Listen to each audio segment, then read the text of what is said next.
mengajar yang betul segala macam. Karena setelah masuk di setahun ya, setelah masuk di PGSD ini, aku baru tahu gitu.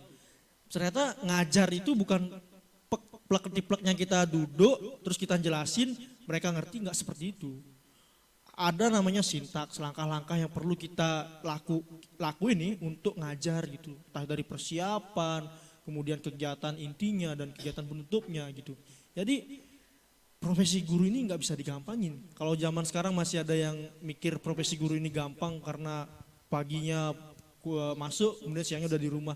Ya harus diubah persepsi itu sih. Karena guru itu nggak bisa hari ini dia ngajar nih pagi sampai siang. Besok pulang dari sana udah mikir ini besok mau ngajar apa. Besok mau bikin pembelajaran itu kayak apa. Strategi apa yang mau digunain. Karena kan hari ini moodnya siswa ini bagus nih. Besok belum tentu kan mood siswa bagus gitu. Dan di satu kelas itu nggak satu orang aja yang perlu kita perhatiin, harus semuanya. Kalau satunya mood, satunya enggak, satunya mood gitu, homogen namanya. Homogen itu, homogen atau heterogen? Heterogen. Heterogen ya. Kalau homogen satu ya. Iya. Heterogen gitu. Kalau heterogen tuh situasi moodnya nggak semua sama, kemudian ada yang mungkin yang sakit atau cuaca dan segala macam tuh. Kita harus mikirin strategi apa yang digunain besok dan besoknya gitu. Karena mengajar atau menjadi pendidik itu nggak cuma satu hari aja.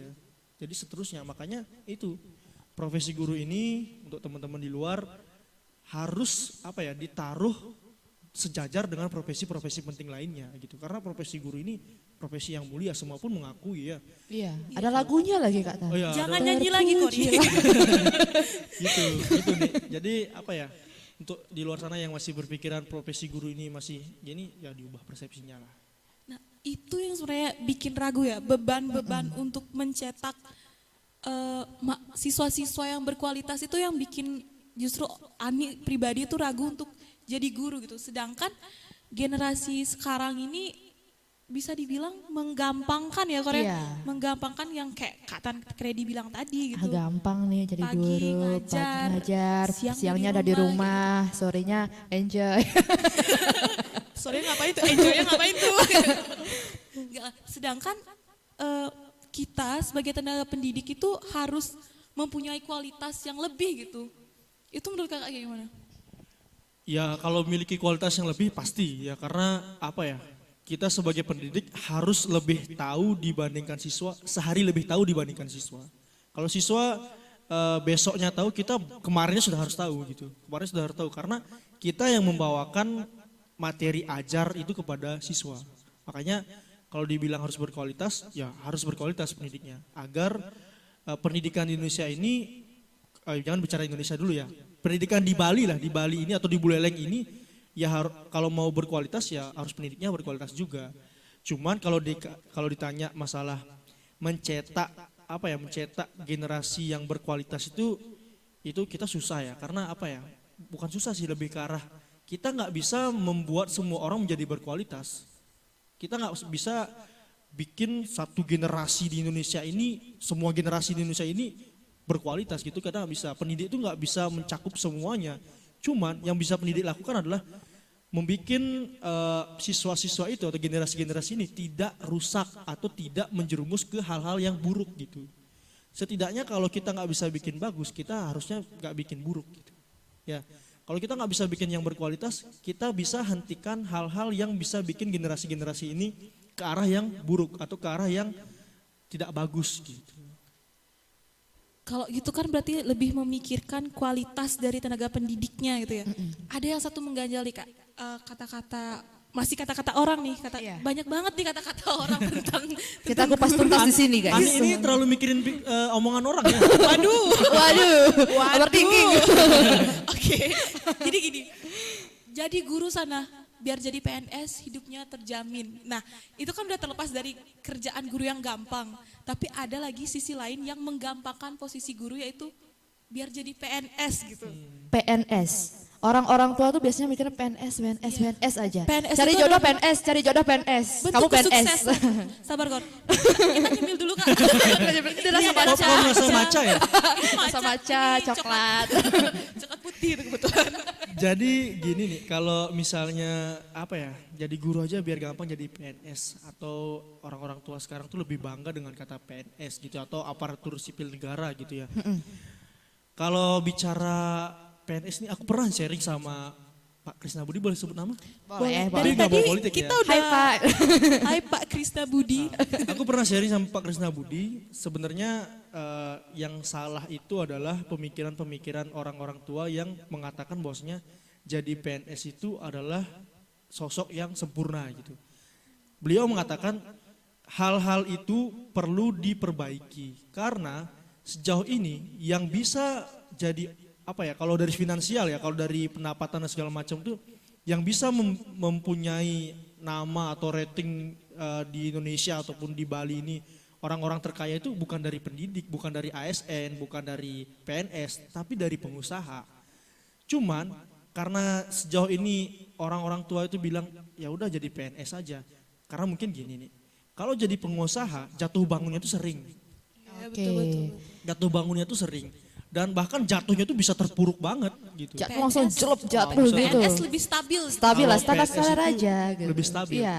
Pernah dengar gini nggak? Seni lantang. Iya. Pernah dengar nggak? Sering dituturin sama Mama. coba. Hai Ma. Nah, Kasih Seni tahu. lantangnya alih gitu. Seni lantang itu apa ya? Kecil, Kecil tapi panjang. gitu. berkepanjangan katanya. Iya. Oh, Kalau bicara kenapa orang tua tuh lebih bangga PNS karena itu kecil, Kecil tapi tidak berkepanjangan. sebesar pengusaha, tidak sebesar orang-orang yang pendapatannya besar dari pekerjaan-pekerjaan lain, tapi panjang. Kalau jadi PNS sampai pensiun ya jadi PNS. Iya. Dapat gini Dapat juga, pensiunan juga, dapat iya. tunjangan segala macam. Kalau ya jadi PNS sampai pensiun ya jadi PNS, dan pensiun pun masih dapat pensiunan gitu, masih dapat tunjangan pensiunan gitu. Kalau pebisnis atau segala macam, ya itu nggak ada yang menjamin pensiun, kemudian pendapatan pun ya kita yang berjuang sendiri gitu, bukan kalau ASN atau PNS itu kan udah negara yang menjamin apa ya kesejahteraannya Iya. gitu. Kalau pebisnis ya diri sendiri yang harus berjuang, harus survive gitu. Cuma pebisnis itu ketika josnya sekali ya pasti tinggi banget. Meledak banget ya. Meledak, pasti. Ya itu bah kenapa alasan jadi guru aja biar jadi PNS ya itu karena pertimbangan ya kecil tapi nggak apa-apa dah, yang penting panjang gitu. Karena sejauh ini ya di Indonesia atau di Bali ini kita itu kadang-kadang untuk berbisnis saja susah ya, apalagi betul, untuk betul. untuk memperkaya diri sendiri aja susah gitu. Susah. Makanya ya itu caranya untuk jadi mempertahankan hidup ya itu jadi PNS aja. PNS Cuma- jalan satu-satunya. Cuma sekarang ini kan udah diganti peraturannya kan sama Menpan RB kalau nggak salah. Jadi ASN. P3K ya. ASN sih. ASN tuh udah diganti jadi P3K sekarang. Iya, oh P3K, Iya, berubah P3K. lagi. Udah diganti Pertolongan pertama. Oh, bukan. ada kok jadi materi PMI sekarang?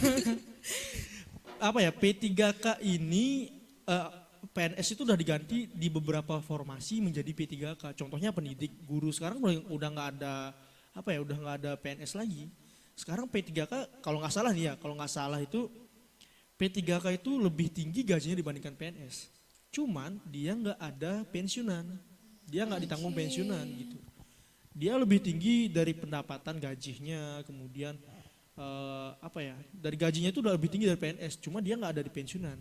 Tapi kalau jadi guru atau jadi pendidik nih, apalagi jadi PNS-nya, itu bakalan gede banget pendapatannya ketika dia udah sertifikasi. Sudah sertifikasi itu ketika dia sudah dinyatakan profesional. Kan ada nih 4 profesionalisme guru tuh. Itu ditempuh melalui PPG namanya, pendidikan profesi guru. Nah dari sana dapatlah sertifikat pendidik. Dari sertifikat pendidik itu bisa diajukan sertifikasi. Kalau sertifikasi itu 1 kali gaji. 1 kali gaji, ini setahu saya ya, kalau salah mohon maaf gitu. Iya, iya. 1 kali gaji berarti double gajinya. Gaji dari bulanan dapat, dari sertifikasi dapat. Kalau sertifikasi ya berarti 2 dapat gaji. Belum lagi nanti pensiunan segala macam gitu. Tapi kalau udah pensiun nggak dapat sertifikasi, dapatnya pensiun aja gitu. Dapatnya pensiunan aja. Masih tetap digaji. Tetap Kalau digaji, pensiun iya, itu Iya. itu menjadi pemikiran orang untuk milih jadi guru gitu. Iya, jadi jadinya. PNS lah gitu Ya ya. itu Iya, dong. Kalau PNS lah kalau kalau pebisnis ada yang nanggung pensiunan nggak? Enggak ya. Enggak ada. Kecuali Nanggung dia diri rajin sendiri. nabung gitu. Iya, investasi, investasi asuransi, lah ya, gitu. iya benar banget. Tapi kalau aku ya Korea masih gini nih, masih sedikit kurang puas dengan jawabannya gitu. Karena gini Kak, kalau kita lihat nih faktanya, pendidikan guru ini ada dua kubu kalau menurut Ani.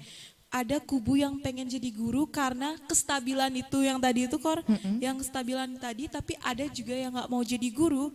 Salah satunya Ani karena gaji guru yang kesejahteraan guru lah, kesejahteraan guru yang sangat belum dilirik gitu Iya. loh sama pemerintah. Benar-benar. Itu menurut Kakak ini. Kita bicara generasi Iya, muda lah ya. Apalagi nih ya, apa namanya? Kori dapat nonton di TikTok nih Kak Tan. Itu ada yang Oh. guru, dia itu ngajarnya di pedalaman, dia jalan dari bawah itu naik ke gunung tuh ke atas buat ngajarin mahasiswa, sedangkan dia gajinya cuma 100.000 Kak Tan. Itu benar-benar gimana ya? Sakit juga ngelihatnya, itu gimana sih? Itu kan jadi Iya, permasalahan permasalahan kita ya. juga. Gini sih, kalau guru itu ya, kalau kita bicara enaknya banget ketika jadi PNS, kalau bicara enaknya. Tapi sebelum peraturan baru ini, itu ada namanya guru honorer, ada namanya guru abdi, gitu ya. Kalau guru honorer dan guru abdi, ada juga namanya guru kontrak. Guru abdi, guru honor, guru kontrak. Kontrak, ya. Itu beda-beda lagi. Kalau guru kontrak itu emang digaji dari APBD. Kalau guru honor itu digaji dari dana BOS. Kalau nggak salah ya, dana BOS itu digaji untuk guru honorer. Kalau guru abdi itu sama sekali nggak dapat gaji, gitu. Makanya kalau orang-orang bilang enaknya jadi guru itu pas jadi PNS, ya memang enak. Tapi kalau dilihat kenyataannya atau kejadian di lapangan, nggak semua guru jadi PNS kan? Nggak semua guru jadi PNS, apalagi baru-baru ini ya kalau nggak salah itu ada pendataan non ASN. Di mana semua kan sekarang ini udah nggak ada guru kontrak, pegawai kontrak, kan. Rata semua Kak Tan. Udah bukan diangkat lagi tapi emang diputus kontraknya gitu kalau nggak salah ya. Karena Menpan RB itu udah menyatakan apa ya, ngeluarin surat apa gitu ya, ngeluarin surat bahwasanya- Cinta ya? Bukan. Beda. Aduh, saya takut ini. ngeluarin surat bahwasanya emang tenaga kontrak itu sudah tidak ada lagi di di pemerintahan daerah, pemerintahan provinsi dan pemerintahan kabupaten, itu nggak ada lagi tenaga kontrak gitu. Nah itu jadi apa ya? Jadi polemik lah di masyarakat bahwasanya guru-guru kontrak ini mau dibawa kemana gitu. Tapi kemarin informasi terbaru yang didengar untuk posisi guru ada beberapa yang masih dipertahankan untuk kontraknya digaji dari APBD. Tapi kalau kita bilang kondisi di lapangan terkait dengan itu yang Kori sampaikan digaji 100.000 itu memang miris banget. Tapi perlahan mungkin sekarang ya, masa sekarang ini pemerintah itu masih menyiapkan sistem untuk hal tersebut. Karena jujur aja ya, kalau aku pribadi memikirkannya, hal untuk mengatasi hal seperti itu di satu negara susah. Bukan susah ya. Hal yang sulit, hal yang tidak mudah gitu. Karena satu negara nih, berapa masyarakat nih, berapa orang yang jadi pendidik, berapa orang yang jadi guru dengan kondisi yang Kori bilang tadi Iya, gitu. iya. Kalau kita utamain yang tadi Kori bilang kan ada di Papua, contohnya pedalaman gitu ya. Pedalaman, iya. Contoh di satu daerah ada satu orang yang yang terfollow up ke media sosial gitu ya. Kemudian diketahui oleh orang banyak itu dan memunculkan simpati. Kita fokusnya sama itu aja. Padahal di luar sana masih Banyak ada. juga, iya. Dan itu kalau pemerintah hanya fokus dalam satu orang itu bakal jadi polemik lagi di masyarakat itu, Iya, di masyarakat benar. sekitar itu. Makanya mungkin saat ini ya semoga aja ya pemerintah itu sedang menyiapkan sistem untuk hal-hal seperti ini. Karena kalau terus seperti ini ya bakal sedikit yang mau jadi guru. Bakal sedikit orang yang mau jadi pendidik apalagi untuk pedalaman. Iya. Dan hal ini tuh adalah hal yang harus segera diatasi lah. Karena ini bisa dibilang darurat sih, karena kalau tidak dipikirkan selama 5 sampai 10 tahun ke depan hal-hal seperti ini, apalagi sekarang kan aturan-aturan guru kontrak kontrak daerah dan kontrak daerah provinsi dan kabupaten itu sudah tidak ada lagi, ya gak akan bakal ada mau lagi jadi guru gitu. Karena ya siapa sih yang mau kerja tapi nggak digaji? Iya itu sih. Capek, Jadinya lebih ke siapa ya? Orang-orang yang memiliki jiwa kemanusiaannya yang tinggi aja, yang pengen Bener-bener jadi guru. gitu panggilan jadinya. jiwanya Panggilan jiwanya aja aja. gitu. Ya, kadang-kadang kalau orang dengan panggilan jiwa pun pasti di dalam hatinya ada rasa Mikir, capek. iya mikir juga. Ada capek juga loh gini. Soalnya wah, naruhkan nyawa demi ngajar, demi cetak generasi-generasi di pedalaman biar semua setara dengan Kita apa yang yang di di sini, daerah-daerah perkotaan segala macam itu, wah harusnya Susah. dibayarnya dengan sebanding harusnya gitu. Tapi setahu aku sih ya, pemerintah tuh udah punya sistem pendaftaran PNS dan dengan putra-putri Papua ada disabilitas, ada jalur prestasi kalau nggak salah itu. Kalau jalur prestasi itu kalau dia misalnya mendapat penghargaan nih dengan apa ya, dia menjadi orang di desa itu yang berpengaruh di desa itu, mungkin bisa daftar jadi PNS kalau nggak salah ya, itu masuk juga di sana gitu. Makanya tapi apa ya, hanya orang-orang yang terfollow up ke media sosial lah yang bisa mendapatkan penghargaan seperti itu kan. Iya, Dan benar, nggak semua pendidik seperti itu terfollow up ke media sosial gitu. Cuman permukaannya aja gitu ya. Ya seperti gitulah, cuma permukaan aja yang kelihatan, dan itu pun di belakangnya masih banyak sebenarnya. Dan ini hal yang miris sih, semoga kedepannya harapan aku sih pribadi ada sistem yang benar-benar bisa mengatasi ini untuk semua. Memang hal yang sulit tapi bukan berarti tidak mungkin gitu. Pasti orang-orang yang duduk di pemerintahan, orang-orang yang pintar, orang-orang yang cerdas bisa mengatasi hal ini gitu. Cuma kita percaya aja sama proses gitu.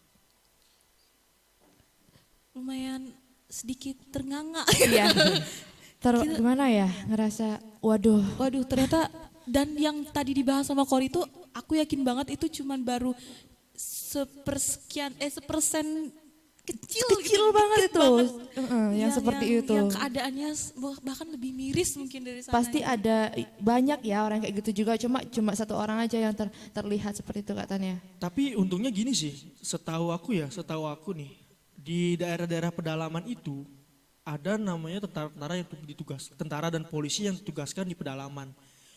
Setahu aku ya, untungnya ada tentara dan polisi yang ditugaskan di pedalaman itu. Ada beberapa polisi dan juga tentara yang menjadi guru, menjadi pendidik juga untuk anak-anak di pedalaman. Karena keterbatasan tenaga pendidikan di sana, jadinya tentara dan polisi itu jadi pendidik. Ini juga merupakan hal bagus ya, karena ya bapak-bapak kita di tentara dan polisi itu rasa empatinya tinggi, makanya hal ini tuh menjadi pemberitahuan untuk semuanya bahwasanya tentara dan polisi yang tidak memiliki tugas untuk mendidik, tidak tugas utamanya mendidik ya. aja mau mendidik mendidik juga, gitu di iya. pedalaman. Jadi nge-trigger gitu. Makanya untuk pendidik-pendidik kedepannya dan pemerintah juga, kalau memang ada sistem yang bagus untuk hal tersebut, sama-sama enak gitu ya.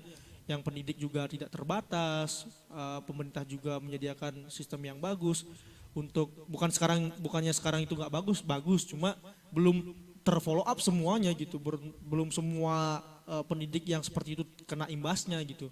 Jadi kalau memang semuanya sudah bagus, sudah sejalan, makin banyak pendidik-pendidik yang sudah dikirim ke pedalaman gitu. Apalagi kan ntar nih ibu kota mau pindah kan nih, ibu kota. Iya. Kemana ya? Mau ke Kalimantan ya? Kalimantan itu kan pedalaman juga kan. Iya.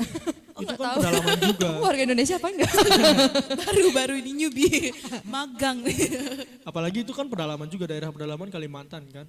Walaupun dekat-dekat kota, cuma itu kan kota Banyak PR yang daerah harus yang masuk pedalaman. Makanya itu semoga semakin banyak yang pendidik dibawa ke sana untuk lebih ke pedalaman lagi, untuk pemberataannya. kasihan juga sih adik-adik kita yang di pedalaman itu. Pernah lihat Jejak Si Gundul itu pernah nonton ya? Pernah sih, Itu pernah. inspiratif banget. Kadang-kadang dia kan ke pedalaman gitu ngelihat anak-anak tuh sekolah nggak pakai sepatu dan sebagainya itu. Walaupun nggak pedalaman banget, tapi di daerah seperti itu aja udah kondisinya kayak gitu. Jadi ini merupakan membutuhkan perhatian penuh lah untuk kita semua biar tidak terjadi hal-hal seperti ini lagi.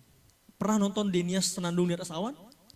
Kebetulan referensinya nggak seberat sampai. itu ya. Sepertinya Kak Tan Kurang. lebih gitu. Coba setelah ini ya nonton Oke. Denias Senandung di Atas Awan. Nonton guys. Kalau nggak nangis bisa potong kupingnya Ani.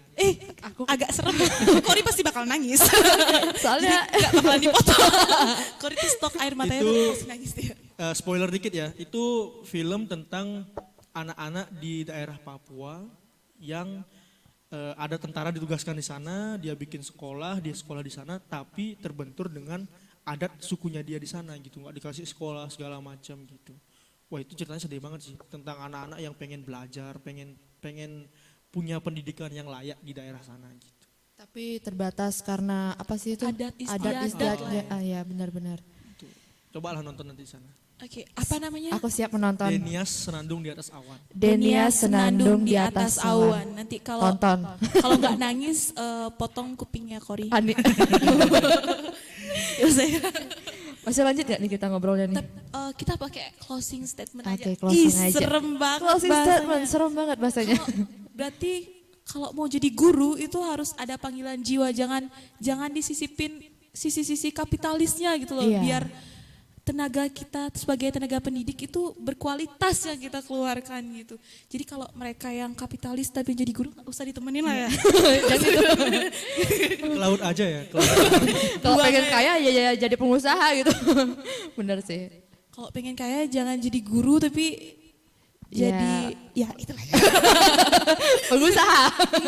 pengusaha.